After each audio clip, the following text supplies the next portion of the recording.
The genesis of this service occurred when I heard that haunting song, "The Past is Never Past," by the little-known singer Andrea Rebel.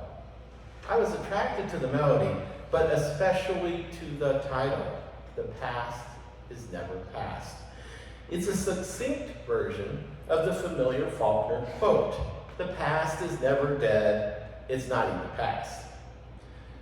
As I considered that quote, I realized it coalesced thoughts I had had, both personal, societal, and religious. Now, from an individual's point of view, both personal experiences and societal mores affect perspectives and expectations. So it is indisputable that our past impacts our present, and thus our future. But let me be clear at the outset. I am not suggesting that we are determined by our past, only that each of us needs to recognize those influences since they become our future. Our chosen religion, Unitarian Universalism, is also influenced by its past, by our forebears who broke away from their non-typically chosen religions. And because Unitarian Universalism is such a personal religion, that will circle us right back to the individual. From my personal point of view, let me tell you a little about my past. I was born in St. Louis, Missouri, a true Midwestern upbringing. Now, I like to think of myself as one of those who leaves the past behind me. I've had a little conversation. Okay,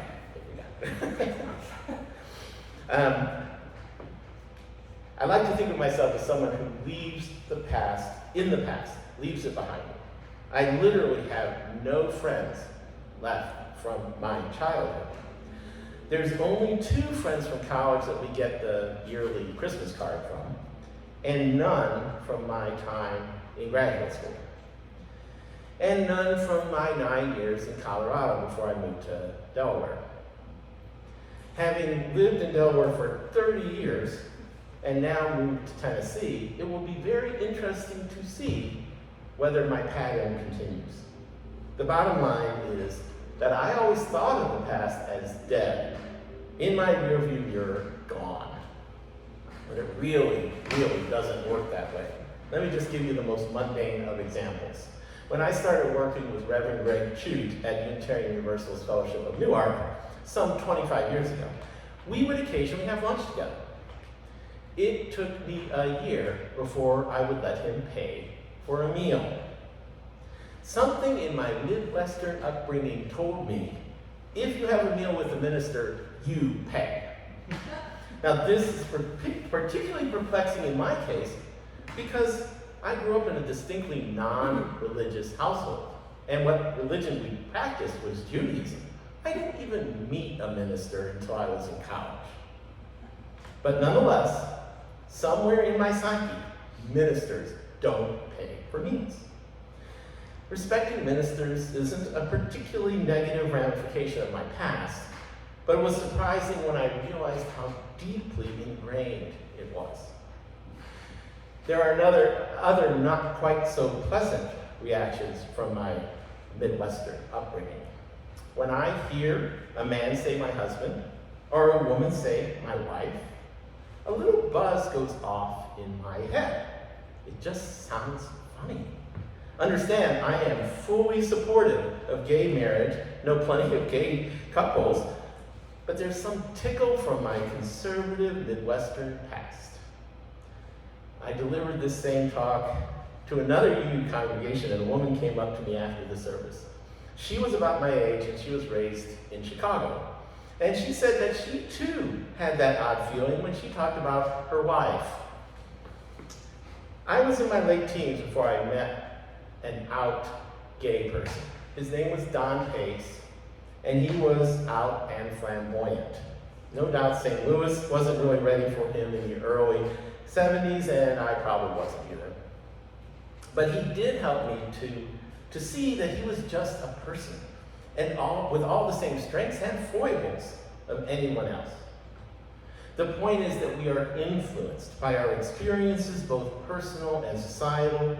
It doesn't mean we can't get over them, but we need to be aware of them, lest they define our reactions to situations.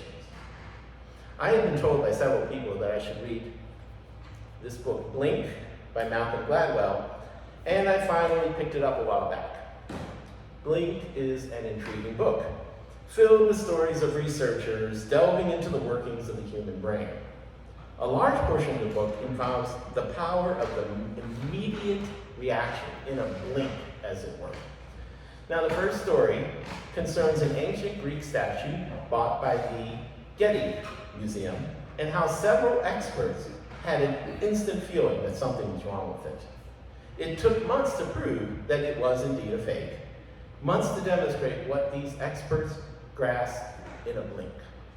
And at first it might sound like the blink hypothesis is contrary to my theme this morning, but actually it supports it. The reason experts could sum up a statue in a blink was because of the hundreds of hours they had spent studying Greek statues in their past. The pattern matching abilities in their brains had trained them to spot forgeries, even if they couldn't put their finger on what was wrong with it. So that brain memory is kind of like the muscle memory that allows a baseball player to hit a home run or an ice skater to throw a triple axel. Now that automatic reaction based on patterns within our brains can also have negative effects as well. Being an avowed symphony goer, one story in Blink that I was familiar with had to do with world-renowned orchestras.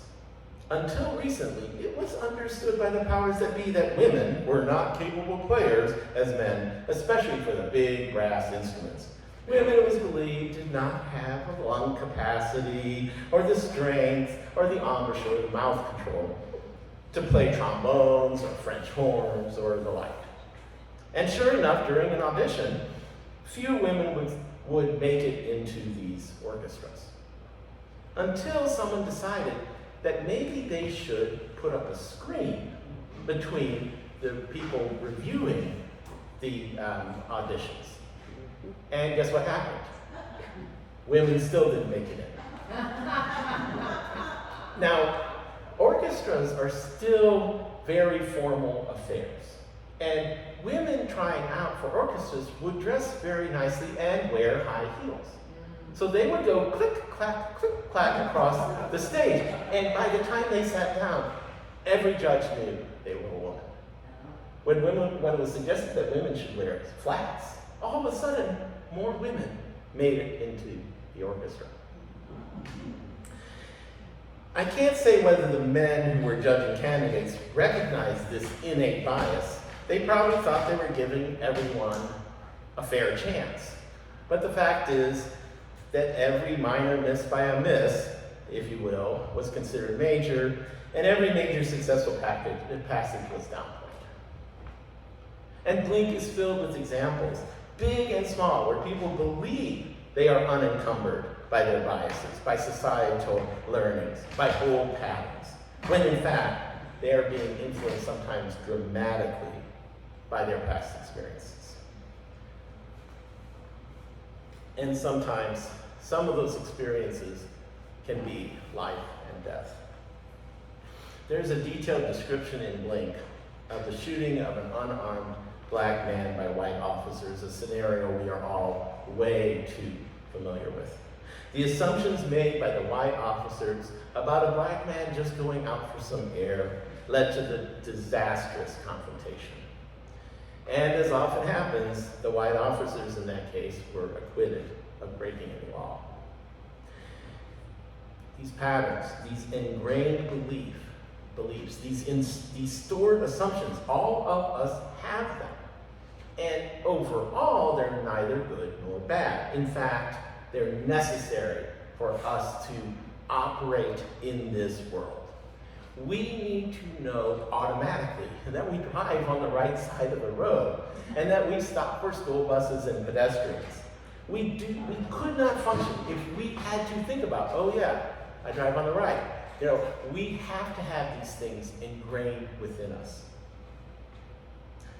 Now, while some of these predispositions are based on direct experience, a vast array of them are imposed upon us by society. My tendency to give deference to ministers can't really be considered a bad thing, for example.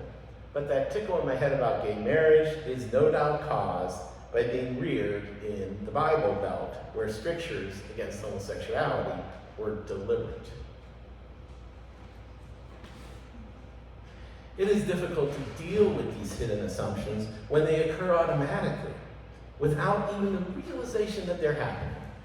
At some level, the more blatant biases are easier to handle because one can point them out, one can take action to try to alleviate them. It's like that old saying, the first step toward a solution is to admit you have a problem. In my day, and now that I'm retired and on Medicare, I can use that phrase. In my day, people would leave for California to start over. As if by leaving their home in, say, St. Louis or the San Francisco Bay Area, as I did, one could wash away everything that preceded that move. But it doesn't work that way. We carry our metaphorical baggage with us, even if our physical baggage is just a single footlocker. Let me be clear. I'm not saying we cannot change, that we are defined by our societies and the family that raised us, and experiences that we have had. I'm just saying that it's really hard, and that all that history leaves deeply embedded grooves in our souls. And there is especially a tendency to ignore the past when history crosses an inflection point, a change that dramatically affects the flow of what had been considered normal. The recent inflection points include 9/11 and, of course, the COVID outbreak. The mistake is to assume that we don't carry things across that border when one of these events occurs. The reaction of the right-wing followers concerning the COVID vaccine and the mask requirements follow the long-established tendency of the right wing to be anti-science, anti-government. So it's ironic that one of the greatest scientific accomplishments of modern history, the creation of vaccines, in just 1 year, was achieved by a right-wing government, many of whose constituents refused to take advantage of the result.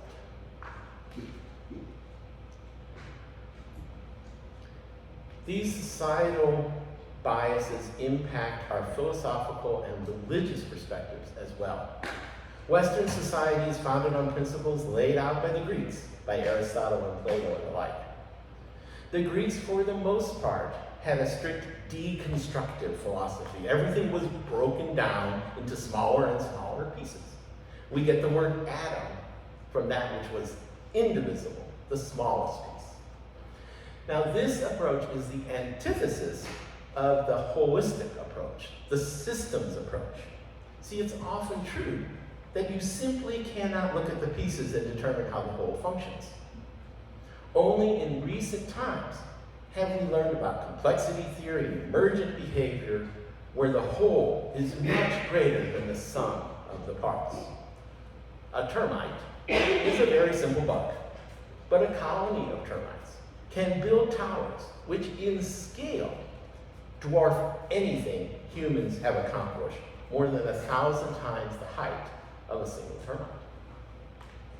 Of course, the most amazing example is the human brain. A single neuron is minimally complex, but interconnect a billion neurons and you get, well, us. In their attempts to explain the world, the Greeks broke things down and assumed that they could be understood individually. It is through this Western approach that we get the mind-body split. But we've only begun to understand that this distinction is false. Consider the placebo effect. There have been many studies where a drug with no active ingredient is given and yet it cures a significant percentage of patients. sometimes nearly as many as the active drug does. See, when we take a pill or visit a doctor or a therapist, we go in with the expectation that we are going to get better. Our experience tells us so, and our mental belief that we will get better can, in some cases, impact our physical body and help cure us. With the right support, our mind can, in fact, influence our well-being. There's a story in Blink that I want to share with you. They did this test, and the basis of the test is that people walk down this long hallway, go to this room, and they'd be given a set of words. And they'd be given a set like, let me see my example, sky the seamless gray is. And they'd have to put the words in order and leave one word out to make a sentence. The sky is gray. And then they'd walk back down the hallway. Now it turns out that the test was actually walking up and down the hallway. Because what they did was, for some of the people doing the test, they gave words associated with old people, like gray, or bingo, or Florida, or whatever. But the idea was that those people became programmed. And sure enough, people who were exposed to old people words walked slower back down the hallway. The mind and body split is not as obvious as some people think. The point from the perspective of this service is that our knowledge and experience develop over time, and it impacts how we respond to the here and now. From a social perspective, this set of expectations defines the status quo, the social standards that people are expected to uphold. But Unitarian Universalism is a religion of heresy, of disputing the status quo. Now, the Unitarian part comes from the heresy of denying the Trinity. Instead of God the Father, the Son, and the Holy Spirit, there's just one God. And of course, the Universalism part comes from the heresy of denying hell. God is too loving to consign any of his children to hell. Everyone should be saved. These arguments are in the past. I've been a Unitarian for more than 30 years, and I don't remember a single service arguing against Trinitarianism. And while I've attended a few services that have mentioned universal salvation, it's not really a big topic within UU circles. So you might think that our very name is obsolete, but that's taking a parochial view. The point of Unitarian Universalism is not those two very specific arguments, but instead a perspective on religious freedom itself. UUs are fundamentally liberal, believing that each person has the right to interpret religion as their hearts lead them, without being tied to the strictures of the status quo. One might think that this makes the past irrelevant, but nothing can be further from the truth. The only way we can evolve from the past is to understand it. I will remind you what it says in the front of our hymnal, singing the living tradition. The living tradition we share draws from many sources, and then it proceeds to list everything from direct experience to world religions to Jewish and Christian teachings and humanist and earth-centered, etc. All of these are the background we use to grow our personal faith. It follows that list with these words: grateful for the religious pluralism which enriches and ennobles our faith, we are inspired to deepen our understanding and expand our vision. That deepening, that expansion comes only with a careful reading of those traditions upon which our free religion is based. It is impossible to start from scratch, to clear the board and rework everything from the beginning, because much of who we are is based on those who have come before us. We are influenced by their ways of thought, their perspectives on the world. And it isn't just writings. It is embedded in our culture, in the world we live in the messages we have received as we matured. Each of us brings our individual history to our search for truth and meaning. Each of us desires to grow by being a part of this community. It is not that we cannot break free from those cultural bonds, but before we can even try, first we need to be aware of the way they impart on our thinking and feeling. As George Santayana said, those who cannot remember the past are condemned to repeat it. The key in my mind then is awareness.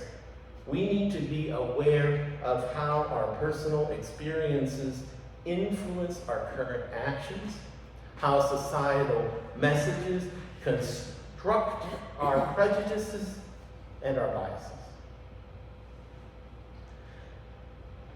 This whole topic of the past brings to mind the Simon and Garfunkel song, The Boxer, which is an unusual song because the boxer only appears in the very last verse that goes like this.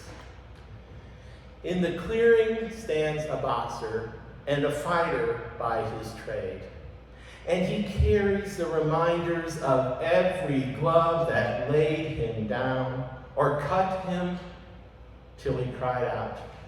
In his anger and his shame, I am leaving. I am leaving.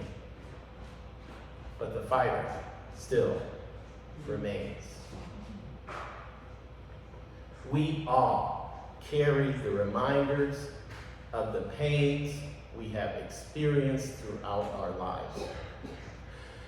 But we also carry the reminders of the care we have experienced and the loving kindnesses we have experienced and the joy of being in community. I encourage you to hold on to those experiences, to use them as guideposts for your own actions. We are, each of us, the sum of our background, but we are so very much more. The past is never past. It is a part of us, for good, for bad. We cannot divorce ourselves from the past. What we can do is recognize its influence on how we behave, what we believe, and how we interact with each other.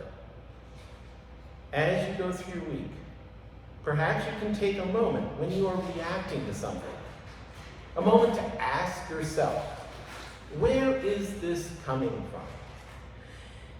Is this coming from past experiences? Is this the way I want to be? Is this how I want to truly connect with the world? And is this what I want to become part of my past? Amen. Peace be with you and blessing.